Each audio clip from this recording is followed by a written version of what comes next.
This was without question the most painful frame of Selby's career. Leading by 70 points, he faced a long-range opportunity and chose a very decisive shot that combined attack with safety. Although the red wasn't forced in, the recovery line was excellent. Unfortunately, the cue ball eventually cannoned into the blue, knocking it out of position. That single contact handed Ronnie a straight, long-range potting chance. Yet as Selby returned to his seat, he barely seemed bothered. He simply couldn't believe that Ronnie could pull off an extreme comeback from such a hopeless position. What followed, however, completely shattered that belief.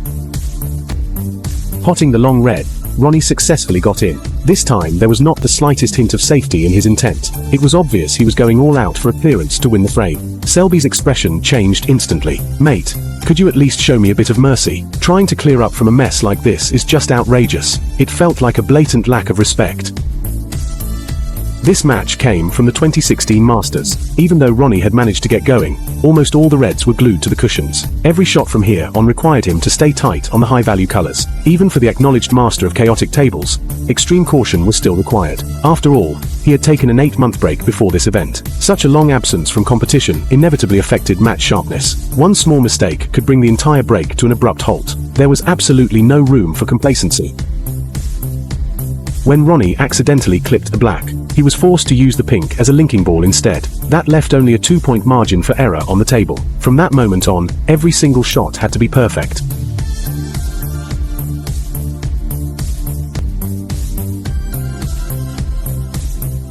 As the number of reds continued to dwindle, Selby seemed to relive a series of painful memories. Ronnie was already sitting on match point. If he really managed to overturn a 70-point deficit, the pride of a 7-time world number 1 would be shattered on the spot.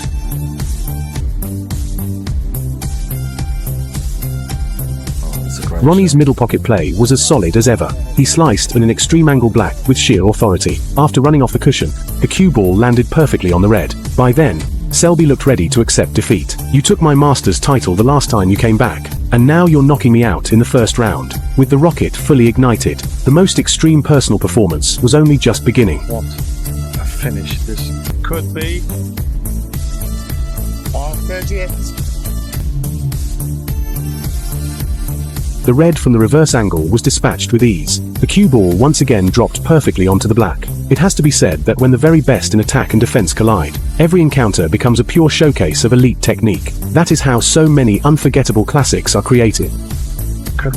After potting the black, the cue ball popped up off the spot and raced into the top half of the table. It finished perfectly on the yellow. Ronnie's control of the cue ball was bordering on total freedom. As the frame entered the final colors clearance, he began the most ruthless phase of the harvest.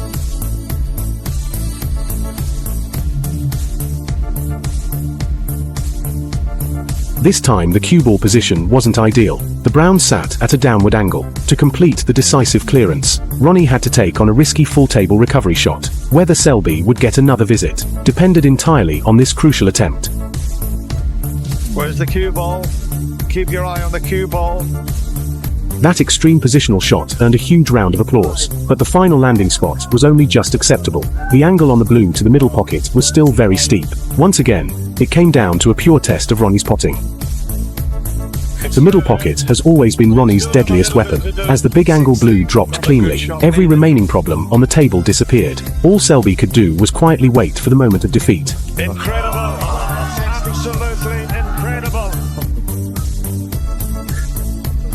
With the black safely potted, Ronnie completed an almost supernatural comeback to win the frame. Pulled off one of the finest clearances you could ever wish to